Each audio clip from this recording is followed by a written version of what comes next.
following program, NORML Show Live, is intended for responsible adults only. We advocate for the repeal of marijuana prohibition for adults. We discuss the science, culture, and controversy about America's marijuana laws. We do not advocate or encourage any illegal activity and advise all listeners to learn their state and federal marijuana laws by visiting NORML.org, NORML.org. Opinions and claims made by guests and advertisers of NORML Show Live are their own and do not necessarily reflect the philosophy and policies of NORML. Listener discretion is advised.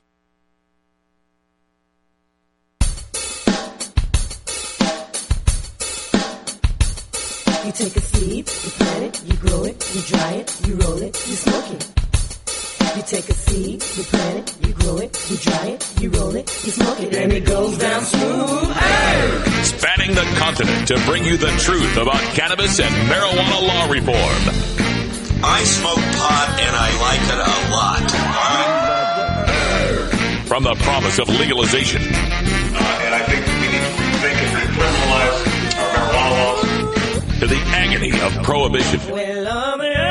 One major responsibility is to encourage people to use less drugs. The National Organization for the Reform of Marijuana Laws presents NORML Show Live, Marijuana Nation. Now, here's your host, NORML's Outreach Coordinator, Radical Russ Belville. Good afternoon, tokers and tokettes, and welcome to the weekend. It is Friday, May 21st, 2010, and it's got to be 420 somewhere in the world. You've reached NORML Show Live, the internet's home for the truth about cannabis. We're going to be telling all sorts of truths today, and joining us here in the studio, pushing the buttons and turning the knobs, the maestro, Ganja John. Hello, everyone.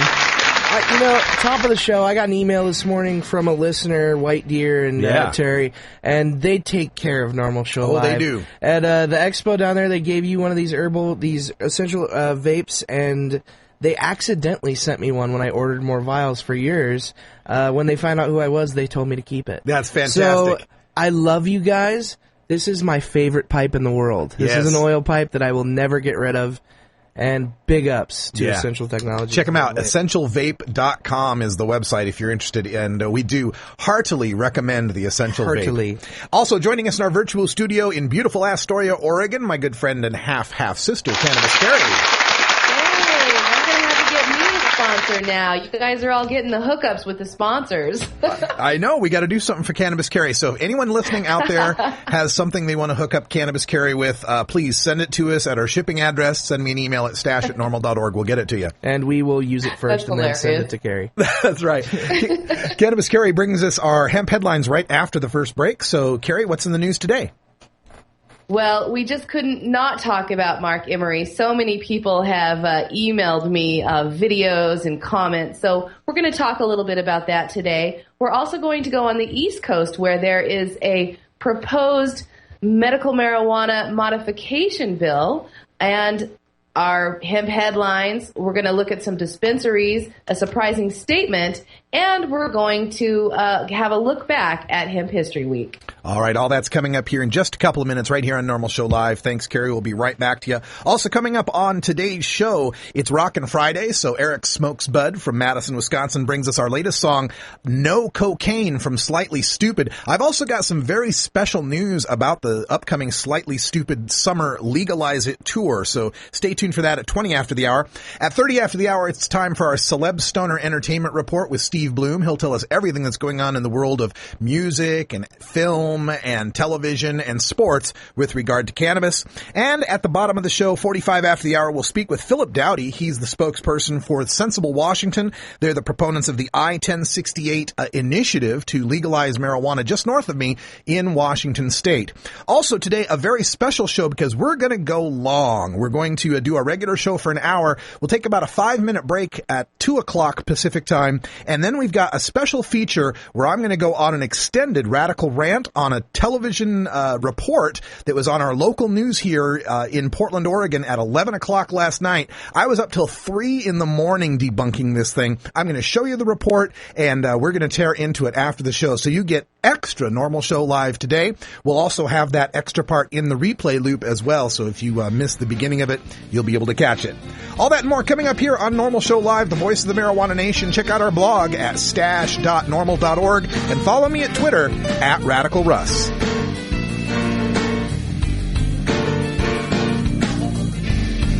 You're listening to Normal Show Live, the voice of the Marijuana Nation.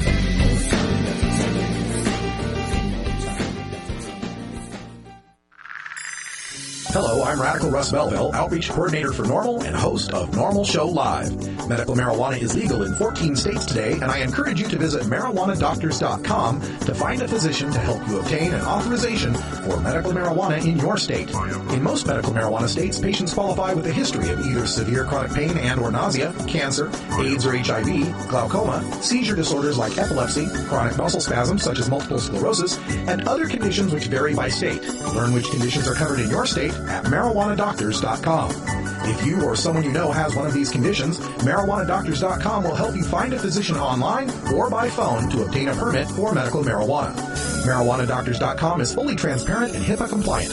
Call 866-996-9333 today or visit marijuanadoctors.com. That's 866-996-9333 by phone or online at marijuanadoctors.com.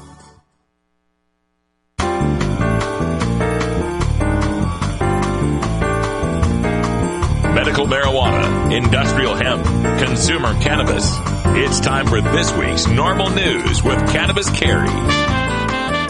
Yes, the long wait is over for Mark Emery as he has finally been extradited to the U.S. on drug charges.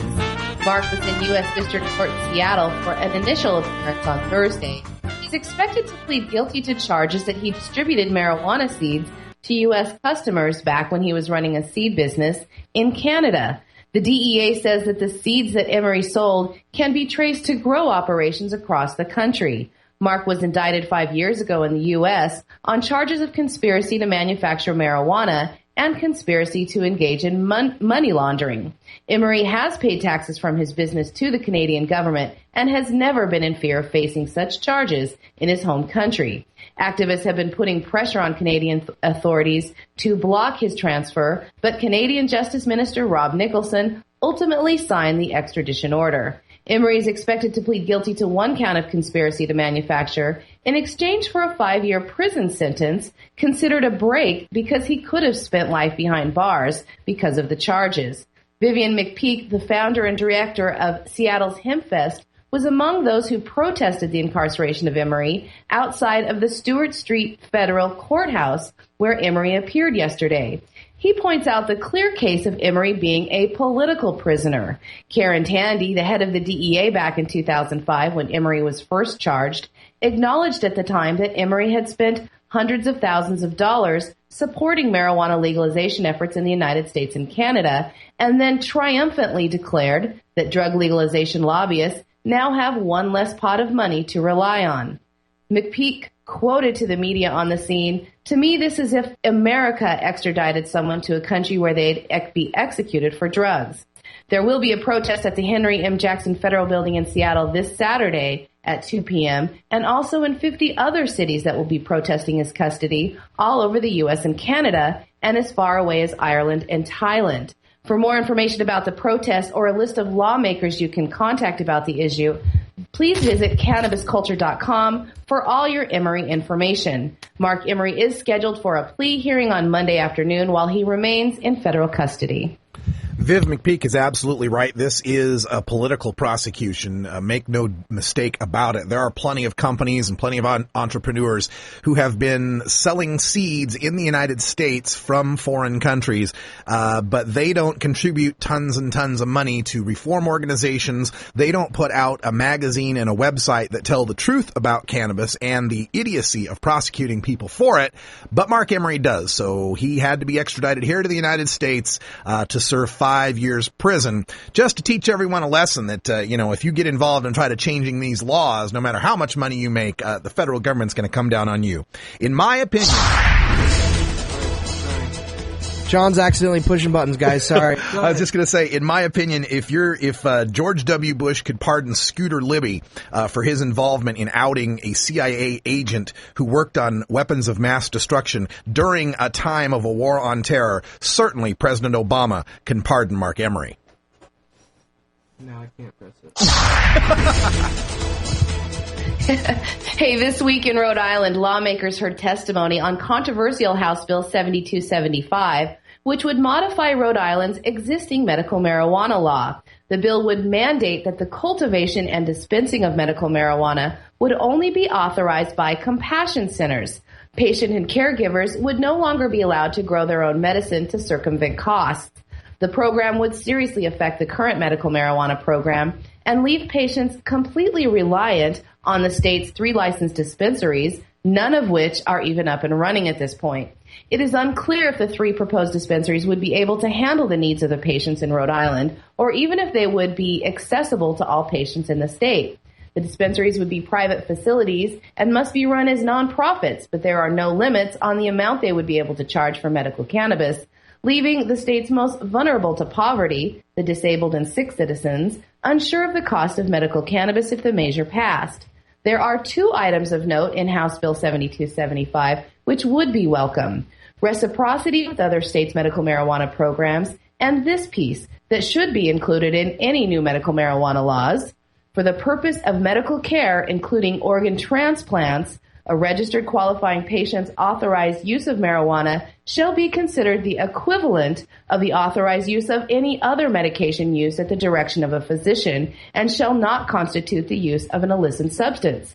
These points are good, but for many activists, the issue of home cultivation is a deal breaker.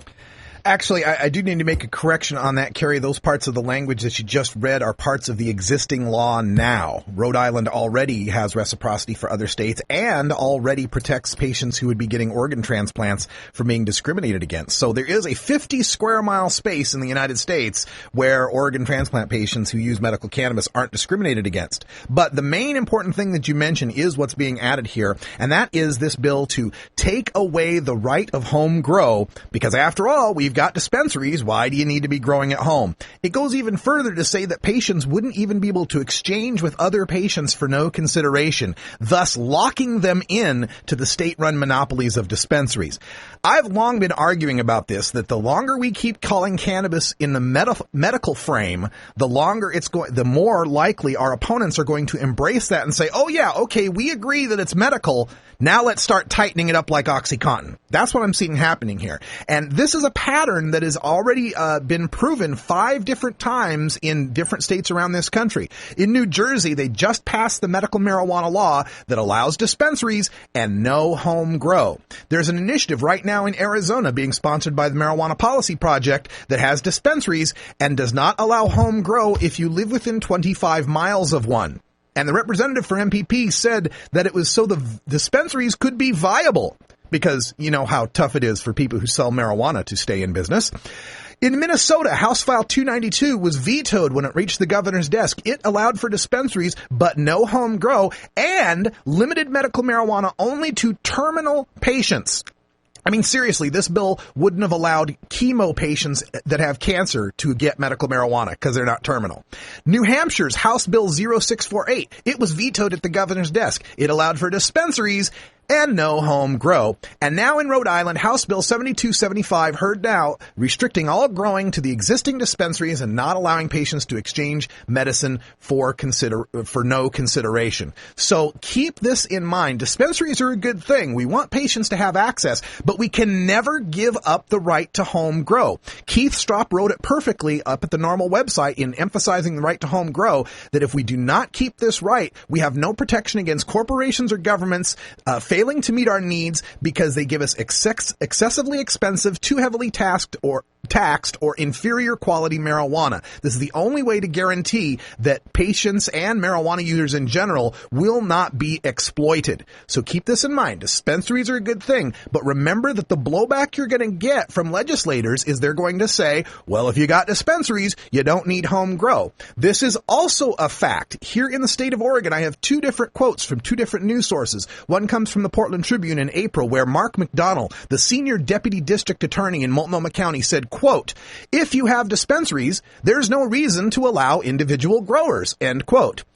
And this is Multnomah County, Portland, Oregon, one of the most friendly medical marijuana places in the country. And this is the DA there saying if you've got dispensaries, there's no reason to allow individual growers. The Klamath County Sheriff, Tim Evinger, said, quote, "If in fact it is a needed drug and it is providing a benefit to somebody who is ill, I frankly think it should be purchased by prescription at a pharmacy and produced by a commercial operation that is monitored, that is secured, and the quality, content, and safety issues are addressed just like any controlled substance that is prescribed," end quote. So the meme here, the growing chorus we're hearing from our opponents is, if you've got dispensaries, while you don't need that home grow. So while I'm all for dispensaries and I'm all for moving forward with making better access to medical marijuana, don't forget this is what they're going to try to ask for in trade. Never give up the right to home grow. And I just wanted to give a positive note from the Columbia Police Chief, Ken Burton, during a press conference yesterday. Columbia was the location of that horrendous SWAT raid that ended with family pets being shot and a child terrorized over a small amount of marijuana, and of course the viral video that has been seen by millions now around the globe. Burton went out of his way to state his support for ending marijuana prohibition. When a reporter asked about the campaigns to change marijuana laws, he replied, "I applaud your efforts." He also said that the violent crimes that occur over marijuana may be created by prohibition. Sounds like a candidate for LEAP if Police Chief Burton isn't already a member. Russ? Yeah, we'd be glad to have more people in LEAP, especially if that's going to make a difference there in Columbia where they're shooting up dogs on SWAT raids. So maybe there is a silver lining to come out of this story. And well, Russ, I just wanted to say how much I have enjoyed Hemp History Week here on the Stash. The laughter, the tears, all the touching moments that we've shared as we've celebrated America's hemp heritage. So in honor of the first annual Hemp History Week in America, I just wanted to take a look back at this week in hemp history as we recall the good times we've had. Ganja John, can you roll the highlights? And this week is the beginning of Hemp History Week. This is a 100% hemp hat. People walk by, they say, "Nice hat." I say, "Yeah, I'm a true pothead." Hemp activists are holding events across the country. Grow the hemp. I'm glad that all this week we'll be taking a look at hemp facts. And as we continue to celebrate Hemp History Week here on the Stash, grow the hemp. Grow the hemp. Leister H. Dewey, a hemp activist, will surely raise Leister Dewey quiet life of Leister Dewey, pictures of Leister with his hemp plants. And the amazing story of Leister Dewey. And Carrie, I'm sure you've got a hemp fact up your sleeves. I do have one locked and loaded. Benjamin Franklin owned a mill that made hemp paper. Hemp can yield 3 to 8 dry tons of fiber per acre, 4 times what an average forest can yield. Carrie, I know we've been doing the hemp facts for our Hemp Heritage Week, so the most amazing hemp fact I can think of just right off the top of my head, which, by the way, is topped by 100% hemp hat, hemp seed oil and whale oil. We could be running our cars, driving our trucks, powering our trains, and doing so much more with hemp seed oil. Also, as some of our Rasta friends will tell you, hemp paper makes excellent rolling papers. I just thought that's how farmers got around in Idaho. Hooray, Carrie! That was amazing. That was the first time both of us listened to that, so thank you, Carrie. That was excellent. Do we have any other... We had a good time. Oh, I was just wondering, do we have any other ahead. closing hemp facts that we're going to end the week with today? Sure. You know, I've always got a few. I could tell you that much of the bird seed sold in the U.S. is hemp seed. It's sterilized, of course, before we import it, but the hulls contain about 25% protein, so very good for all the little birds. Oh, and one more I would like to debunk. We always talk about, are the cops so stupid that they can't tell the difference between industrial hemp and some nice, fat, sticky, smokable marijuana buds? I wanted to point out that the U.S. State Department must certify each year that a foreign nation is cooperating in the war on drugs. The European Union subsidizes its farmers to grow industrial hemps. Those nations are not on this list because the State Department can tell the difference between hemp and marijuana. Okay, so even at the top, when it comes to other countries, maybe it's because American marijuana growers are so sly and clever. That's it. It's the foreign countries' growers aren't good enough to hide it. Our growers are. Maybe that's it. That must be it. I'm running out of explanations. Yeah. Thank you so much, Carrie, for all our Hemp History Week. And want to remind folks to check out votehemp.org and thehia.org. Vote Hemp is the advocacy group. The HIA is the Hemp Industries Association.org. You can learn everything you ever wanted to know about nature's most miraculous plant. Speaking of miracles, I think it's time for a miracle now, John. We're going to take a short break and make do with some of the swag that people send us here. Oh, yes. See you in a minute. It's 20 after the hour, and we have to take a short break, if you know what I mean. Please support these sponsors who support NORML Show Live. Oh, have you ever met that funny reefer man? A reefer man. Have you ever met that funny reefer man? A reefer man. If he said he swam to China, he would sell you South Carolina. Then you know you're talking to that reefer man.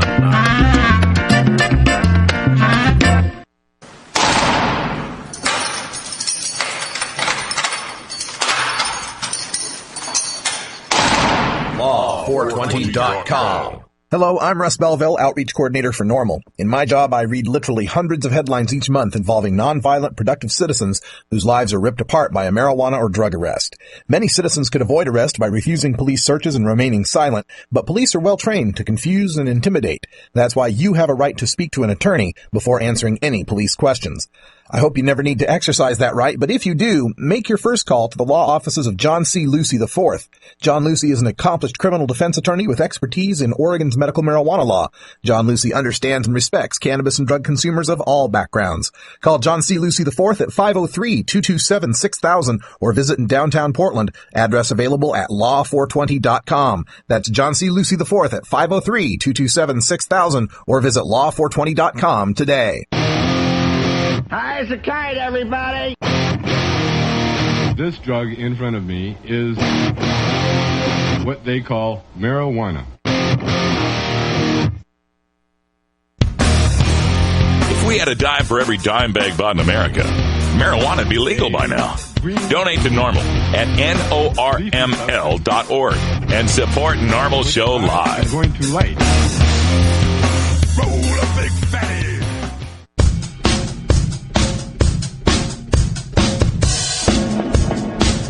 It's time for your Daily Toker Tunes, the best in 420-friendly music from all genres that uplifts, entertains, and informs the public.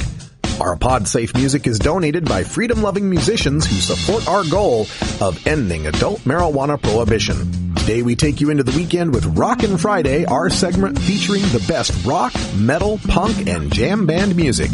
Brought to you by Eric Smokesbud in Madison, Wisconsin. If you'd like to submit your song to be played on NORML Show Live, send it to us at stash@norml.org or mail your CD to NORML Outreach, 4110 Southeast Hawthorne Boulevard, number 161, Portland, Oregon, 97214. Now, here's some great independent marijuana music for today's Daily Toker Tunes. All right, before we get to Eric's introduction, I did want to make a note about this group that we're about to hear, Slightly Stupid. Last year, they worked with us here at NORML to get NORML chapters out at their concerts, and this year they're going to do the same thing. They're on the Legalize It 2010 tour with Cypress Hill, Steel Pulse, Collie Buds, and the Expendables. The tour starts June 12th in Santa Rosa, California, ends August 21st in West Boca Raton, Florida, and I've got NORML chapters appearing at just about every show. So if you want to check out the website, slightlystupid.com, that's STOOPID.com,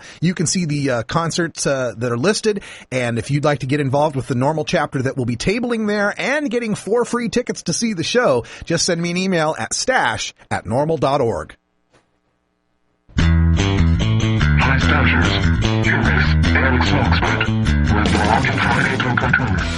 Thanks to Nathan at marijuanamusic.net for bringing us our Rockin' Friday tune this week, No Cocaine by Slightly Stupid. Illustrating the perfect underground success story, Slightly Stupid's dual frontmen, Miles Doty and Kyle McDonald, both on guitar, bass, and vocals, created their own label Stupid Records in the early 2000s to avoid signing a record deal and keep their do-it-yourself work ethic and freedom away from the music industry politics.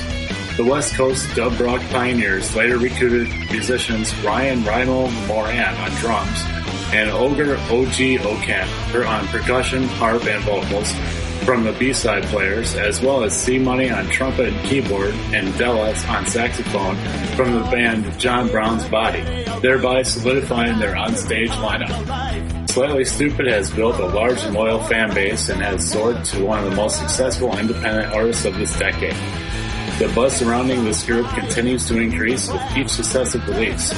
Their album catalog sales have topped the 700,000 mark, and the group continues to fill the most prestigious concert venues around the world, including a date this summer with Cypress Hill and Soundgarden at Lollapalooza in Chicago's Grant Park August 6th through the 8th. Here is Slightly Stupid and No Cocaine.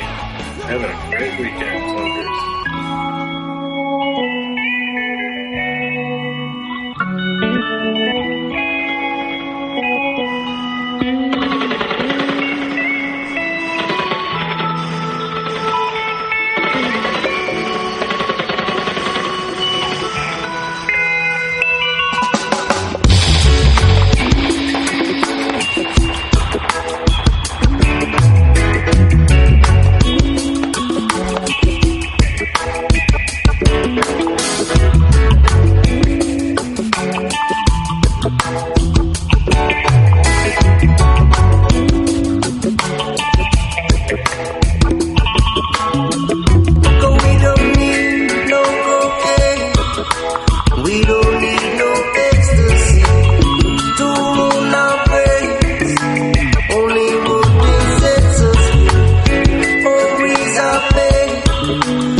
Girl, I love you, Mary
Stupid with No Cocaine. You'll be hearing them on the Legalize It 2010 tour. Check out slightlystupid.com for tour dates.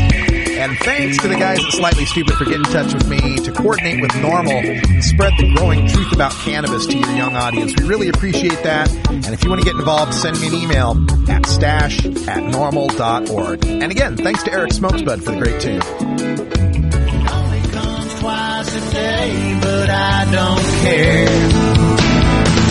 It's 420 somewhere. All right, time for NORML's Cannabis Community Calendar, which you can find at norml.org/calendar. I got a special note from the chat room. This isn't actually on our calendar, but definitely something that needs to be announced. If you're aware of political talk radio, particularly on the progressive dial, you'll know about the Big Ed Schultz show. In fact, Big Eddie's announcer, Dan Michaels, does our voiceover in the intro. Anyway, he has a guy who comes on his show quite often, now has his own show named Norman Goldman, or as he calls himself, Norman Goldman. Anyway, he had one of our Oregon NORML board members, Jen Alexander, on the show the other day to talk about legalization. And tonight, he will be having both Jen Alexander and Madeline Martinez live at the Bipartisan Cafe tonight at 6:30 p.m. Pacific time, right here in beautiful Potland, Oregon. The Bipartisan Cafe is at 7901 Southeast Stark Street. I'm going to go out there with the remote unit and see if we can't get a little bit of that up on our feed tonight. But that's tonight at 6:30 p.m., the Norman Goldman Show with members of Oregon NORML discussing OCTA and legalization on the West Coast. Now, heading to our Cannabis Community Calendar tonight, Friday, May 21st, the South Central Michigan Compassion Club fundraiser is taking place. Call Trina Moss at 517-869-2694 for details. Tomorrow, Saturday, May 22nd, we've got the Oregon NORML cardholders meeting. Check out ornormal.org for details, ornorml.org. And Miami Valley NORML in the Cincinnati, Ohio area is having their meeting on Hamilton Avenue in Cincinnati. Check out mvnormal.org for details. There's also many free Mark Emery rallies taking place on Saturday. Check cannabisculture.com for the locations and the times. Sunday, May 23rd, the Hessler Street Fair is taking place in Euclid Avenue. Check out hessler.org for location and details. And NORML Louisiana is having an online chat meeting. So for all the people around the state of Louisiana who want to get involved, check out normallouisiana.org for information. On Monday, May 24th, Madison NORML in Madison, Wisconsin's meeting at the Wilmar Center in Madison, Wisconsin. And for more dates for next week and all of the contact information you need, check out the NORML Cannabis Community Calendar at norml.org/calendar. Georgia. Hi, this is Willie Nelson, and I need your help. Alcohol prohibition didn't work in the 20s, and marijuana prohibition isn't working today. It's time we stop arresting law-abiding citizens because they prefer marijuana over alcohol. Nearly 2,000 Americans are arrested every day on marijuana charges. We're unfairly destroying the lives and careers of hundreds of thousands of people each year simply because they smoke marijuana. These are not criminals. They're average citizens like you, good neighbors who work hard, raise families, pay taxes, and contribute to their communities. We need your help to end marijuana prohibition once and for all. It's the fair thing to do. For more information, contact NORML, the National Organization for the Reform of Marijuana Laws. Call toll-free 888-67-NORML or visit their website at norml.org.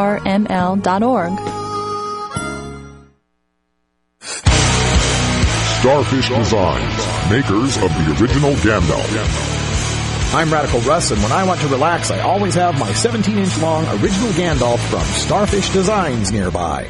The hand-blown borosilicate glass is strong and easy to clean, and the design is sleek and sophisticated. Starfish Designs are available from Bend, Oregon at a glass retailer near you.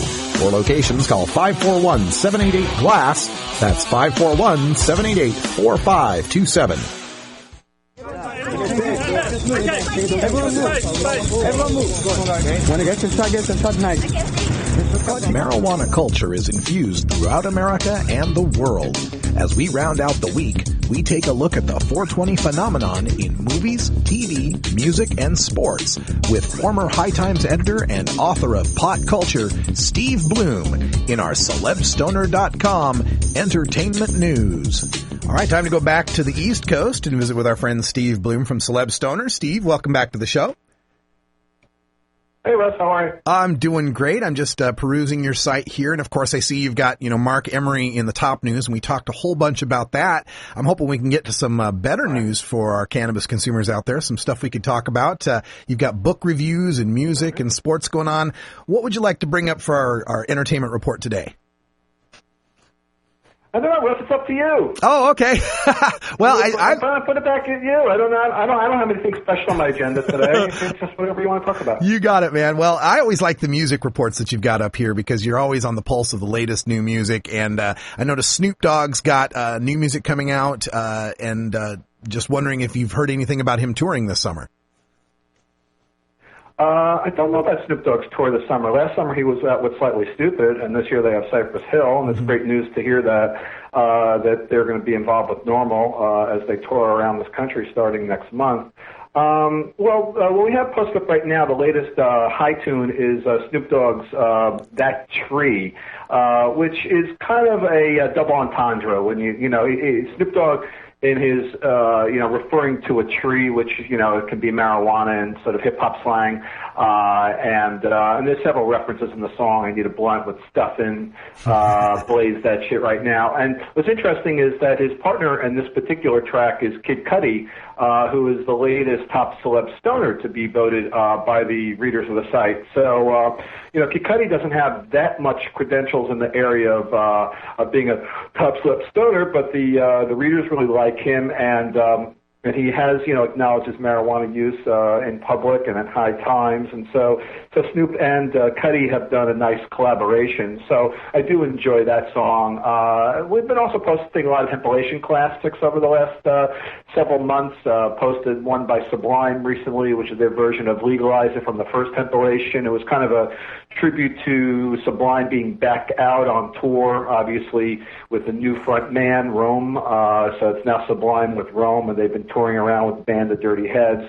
So, it's kind of, and then Willie Nelson's birthday was last month, who did a little tribute to him, posted The Harder They Come.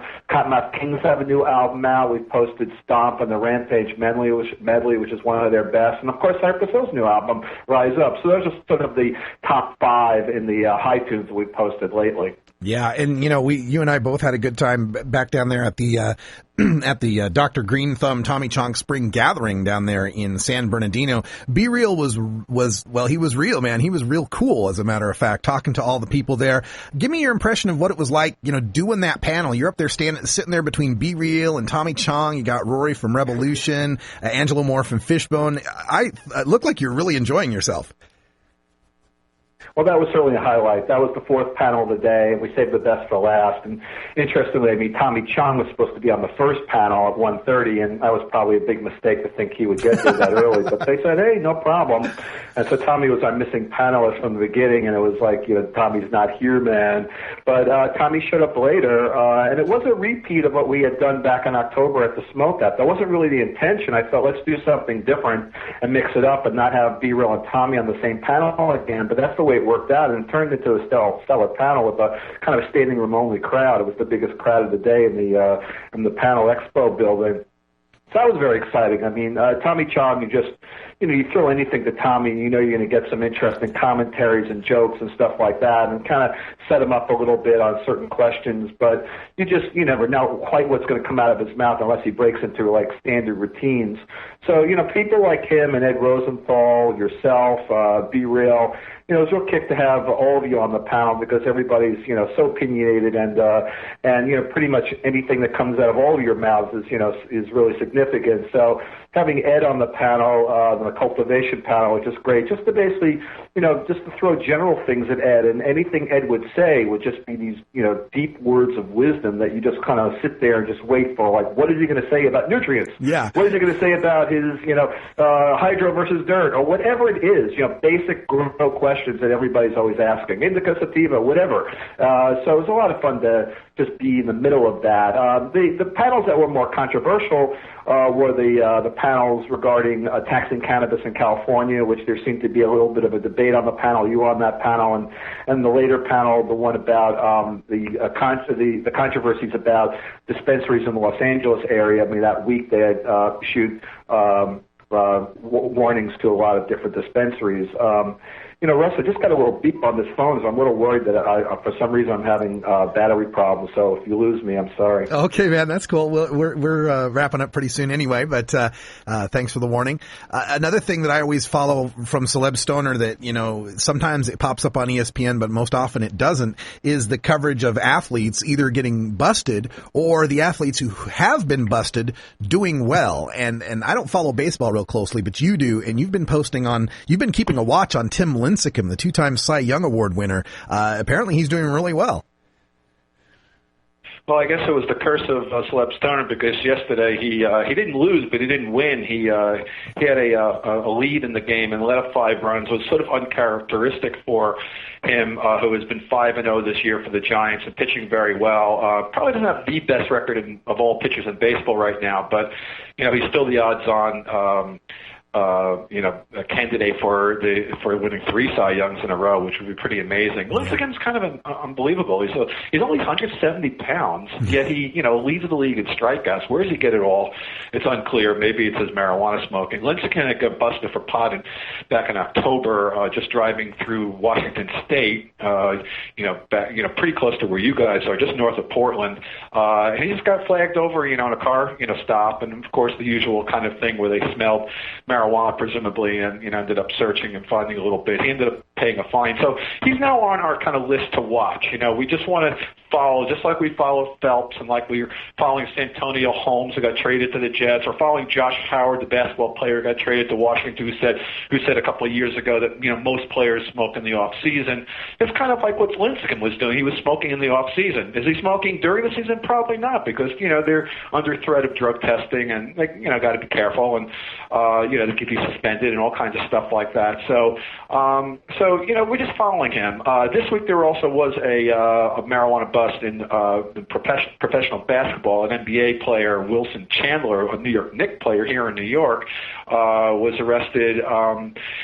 Again, a traffic stop. He's driving his Mercedes through Queens, New York, which is east of Manhattan, one of the boroughs, and I don't know what he was doing, but he had his lights off, and the police stopped him, and they smelled marijuana. They found the joint or a blunt, and then they searched the trunk, and they found 5 bags of weed that they said was less than 2 ounces total. I don't know if it was like little bags or whatever. Sometimes they say less than 2 ounces, but it could have been just like 5 grams, like gram bags. Who knows?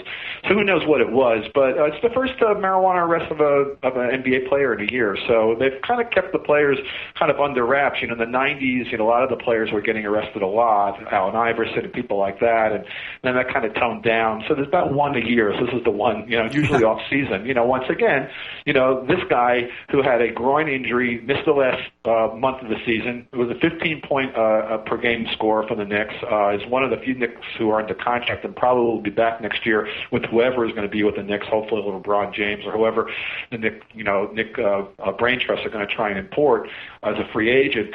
So Chandler, I guess, puts a little bit of a stain on his record at this point, but it really hasn't been much play about here in New York. It's just like, so what? Well, yeah. Hey, just another one of the 46,000 people getting arrested for marijuana in New York. Yeah, no kidding. And it does beg the question, if the members of the New York Knicks were smoking weed before the games, how would anyone be able to tell?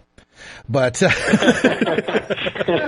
by the way, I switched phones, so I'm okay right now. Oh, fantastic! I switched phones, so I switched from the portable, so I'm okay. I'm on my landline, which don't have to worry about electricity. Okay, fantastic. And just to wrap up the segment here, you did have an interesting article that you'd posted up here called "The Curse of 420." Tell people what you meant by that. Yeah. Well, of all things on 420, what happens this year? The explosion at the oil rig, which led to this, disastrous leak and spill that's, still spreading around the coast of the southern coast of the U.S. And of all days, that's the day the explosion happened was on 420. And then, most people probably know that the Columbine massacre happened on 420. So those two things alone, it's just like, why did these terrible things happen on our, day of celebration? And then, this Hitler's birthday, which people, always have a little queasiness about 420, like we're celebrating 420. It's Hitler's birthday! But, most people don't know that, and obviously it shouldn't be really a concern. But it was just sort of like an offbeat blog that I just decided to post just to see, if I could get any type of response. I didn't really, pick up too much response. So, one person just, commented, hey, you can have it any day of the year, so what, blah, blah, blah. Yeah. It just, to me, it was just like odd, that Columbine happened on our day, and then now this, Yeah, I joked earlier this week that Mother Nature busting up that oil rig on 420 might be her little sign that we should get off the oil and switch to hemp. But, we'll have to see. Good point. Yeah.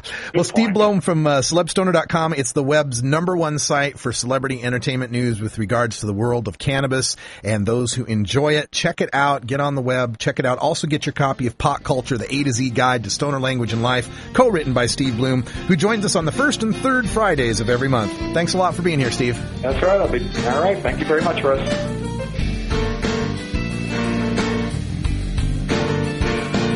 When we come back, Philip Dowdy from I-1068. You're listening to NORML Show Live, the voice of the marijuana nation. And Sensible Washington. We're right back.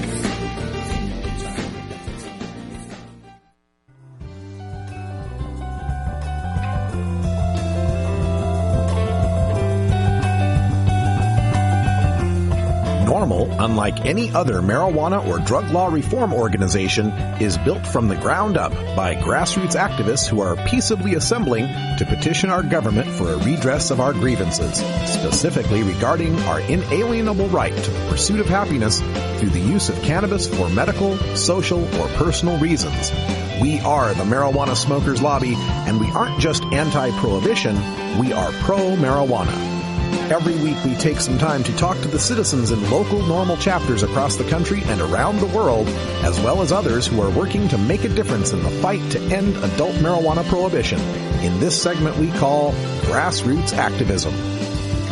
All right, welcome back, everyone. 46 after the hour here at NORML Show Live, and we're going to go out to Washington State, just north of me. We're going to talk to a representative from Sensible Washington. Check out sensiblewashington.org. They are the proponents of the I-1068 initiative in the Evergreen State to legalize the adult use, possession, and cultivation of cannabis. The initiative was, the chief petitioner is Douglas Hyatt, who is a NORML Legal Committee member, as well as Jeffrey Steinborn, a NORML Legal Committee member and member of the NORML Board of Directors. But joining us now from sensiblewashington.org is I-1068's Philip Dowdy. Philip, welcome to the show. Hi, Russ. How are you? I'm doing excellent, and I was checking out your Sensible Washington website, sensiblewashington.org, before the show to just get the general information on the initiative, and I figured we'd talk about that. But before we go there, you've got some really big news, and I saw it up there posted yesterday. Tell folks what's going on with law enforcement and the initiative. Oh, boy, this is a mess. What happened was there was a federally funded task force in this area called WestNet that did a medical marijuana raid last week on a couple of houses as well as on a dispensary in Tacoma, and they seized in the process what we believe to be about 200 signatures on our initiative. They have agreed to give them back, but they photocopied them. And, people are concerned about what they're going to do with them, and we're also kind of in a back and forth with them about how many petitions they seized. They say it's only 2, but we think it's 10.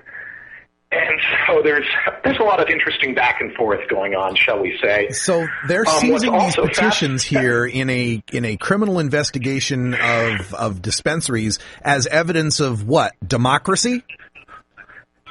Exactly. That's my big question. I don't know. I know a lot about police procedure because I used to be a cops reporter. And when they do narcotics raids, they just grab everything and throw it in a box and sort it out later, basically. But you're right. I mean, somebody should have been able to just see these and not touch them. They should have left them alone because it's clearly an initiative to the people that has nothing to do with anything criminal. But, the more interesting question, well, all the questions here are interesting on this, One of the interesting questions is, I thought Attorney General Holder said they weren't going to be using federal resources anymore to enforce federal laws on marijuana where people are following state law. Well, here you've got a federally funded task force in Washington State that went in and raided these people, and in the midst of it, they stuck a gun against a 14-year-old boy's head. Mm-hmm. That's just wrong. That's why we need to get this initiative on the ballot and get it passed and end this stupidity in this state. I agree, and I'd also heard in the reports there was a 9-year-old involved in the raid as well. Yeah, they came in early in the morning when the kids were still at home, and what was interesting was at the house where there was apparently a grow, the only cash they could find at the house to seize was $80 that was in a Mickey Mouse purse that belonged to a 9-year-old girl, and she had been given the money for getting straight A's on her report card. So we've got the cops seizing $80. Between that and sticking... just to say, we've got the cops. I say we've got the cops seizing $80 from a 9-year-old's Mickey Mouse wallet because it must obviously be drug money. Must obviously be money from drug transactions. How insane are we getting here? Oh, well, we're getting really insane. I mean, in addition to that, I keep coming back to they put a gun to a 14-year-old boy's head. I mean, do they not have any heart? Do they not know that that's going to mess with that kid's head for a long time? Yeah. I mean, I have worked with kids in middle schools and high schools at that age group, in a former life, and they're pretty sensitive plants at that age. You don't do that to kids. You just don't. And, unless the kid was presenting a direct threat to them in some fashion, and then apparently they screamed at them as they were taking daddy away, "Hey, watch your daddy go to jail." Wonderful. Really nice bunch of people, huh? Yeah, it's insane. Our tax dollars at work. We keep referring to this as a war on drugs, and we keep militarizing the police, and it's only a matter of time before they start thinking of the citizens they're supposed to protect and serve as their enemies, as enemies to be vanquished, to be demonized, to be terrorized. Well, there's some of that that's true. I mean, I'm going to be really fair to the cops in this state, particularly in Western Washington. Local cops, particularly Seattle Police, Olympia Police, Tacoma Police, Bellingham Police, have been really pretty darn good on medical marijuana. We have a really vague state law that isn't particularly protective like the ones in Oregon and California and Colorado are. But they've worked with the system, and, things are pretty okay in like Seattle and Tacoma and Olympia and Bellingham now. The problem is when you get to these folks who work on a federal drug task force, they have a different attitude and a different mindset. They are the stormtroopers of the old drug war, Mm-hmm. But local cops, I got to tell you, particularly in Seattle, are the best. They're absolutely the best on medical marijuana and recreational use in general. Anybody who lives in Seattle knows it, and I'm not saying this because I'm a member of the police or anything. I've just, I've seen them in action for years, and they do what the public wants on this issue, which is to leave people the heck alone, Yeah. Even people that are using marijuana for recreational purposes in the city of Seattle are treated fairly decently. The I-75 initiative, I-90 initiative that... I-75. Right, that decriminalized, deprioritized police from going after marijuana. Minor marijuana violations. That's been a big help. And now the Seattle city attorney, the newly elected city attorney, has said he won't even prosecute minor marijuana possession cases anymore. So when people are going to places like Seattle Hemp Fest and so on, they really do get treated fairly well by the police. We got to emphasize this is a federal funded task force that's involved in this. What is sensible Washington do? There's a difference. What is sensible Washington doing to get the word out about this? And tell us, if we can now, we do have to take some time to talk a little bit about the initiative itself. So let's go there. How are you getting the word out, and tell us how people can get involved with the initiative? Well, they can, if they're in Washington State, the best way to get involved is go to sensiblewashington.org and fill out the volunteer form, and we will get in touch with them and get them petitions and get them collecting signatures. We need more people collecting more signatures. It's as simple as that. The initiative process before you get to the general election is all about getting signatures, and we got to get more. We need to get another, we need to get about another 220,000 signatures by the end of June, and that's a doable thing. The weather has finally turned nice, although today is kind of rocky. Lots of initiative campaigns have gotten 250,000 signatures in 2 weeks in June. So we're starting to do the big push. Memorial Day is next weekend. We're going to blanket the city of Seattle with as many signature gatherers as we can because there's the big Folk Life event, which is gigantic. It's bigger than Hemp Fest. And, there's baseball games and all sorts of events going on. And people can signature gather anywhere in the state. They can download the petition from our website, print it out on 11 by 17 paper. Unfortunately, you can't do it on any smaller paper than that. And get off and collect signatures, and most importantly, get them into our office, the address of which is listed on the petition itself. The other way people can get involved if they're outside of Washington State is we need money. We've been doing this all volunteer. We've done it on $20,000 so far, which is ridiculously cheap. Yeah. And, people can go to our website and make a donation. Straight up, we need money. All right, do that. Everybody go out to sensiblewashington.org. And for all the people living in Washington, I've talked to so many of you, and so many times I've heard, when are they going to make it legal? When is it going to be legal? When's NORML going to legalize it? Well, hey, no, it's you that has to legalize it. And here's your opportunity. All you got to do is download a piece of paper and talk to people. It's very, very simple. And you'll be amazed at how much positive response you'll get from people out there, because there's so many Washingtonians that believe in this, but they're afraid to be the one that stands up and says, yes, I believe marijuana should be legal. When they find someone who's out there petitioning, it empowers them to want to petition as well. So Philip is absolutely right. Get involved with this. As we wind things up, Philip, let's talk a little bit about the effects of the initiative. When this initiative makes the ballot and when it passes, what will be the status of marijuana in Washington State with respect to possession limits or selling or buying or growing? Well, just so everyone knows, we have under the initiative process in this state a really strict single subject rule, which means you can only change one sort of thing at a time. So we've just removed all criminal penalties from adult use, possession, cultivation, and we're going to have to leave it to the legislature to do the regulation piece of it. How much can you have? Where can you consume it? Can you have it in your car? Sort of questions. Right. If we did that in the initiative, we would be thrown out in court under the single subject rule. Mm-hmm. We anticipate, if we get this on the ballot, that we're going to have to start having conversations with members of the state legislature on what kind of regulations would look sensible. And, for instance, we're going to fight like crazy to make sure that distribution can happen through small businesses. I mean, this is going to be a boon for the small business economy in this state. There was a bill this year to allow distribution through state liquor stores, but, I would really like to see as close to a free market as we can get to, because it's going to be good for the economy. It's going to be good for small business owners who hire people. We don't need to have it at the liquor store because, it's just going to create a bigger government bureaucracy. I'm not against the government, but I just don't.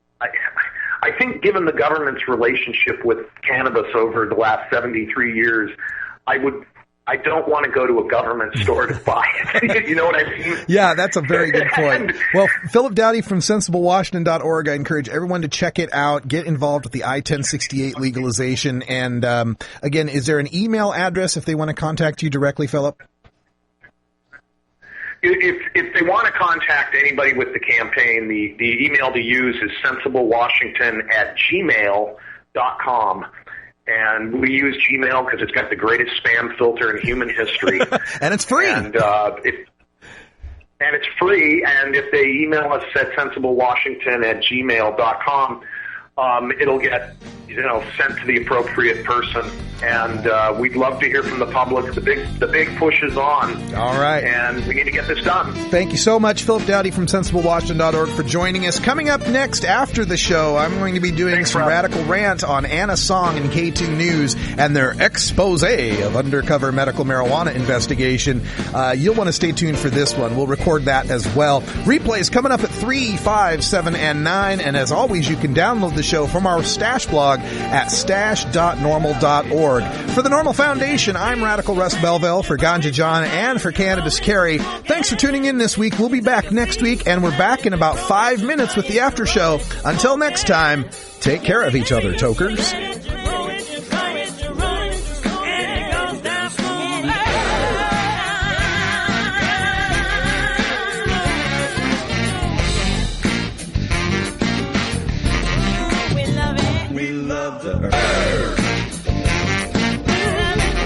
This is NORML Show Live, the voice of the marijuana nation. Take it on one more time.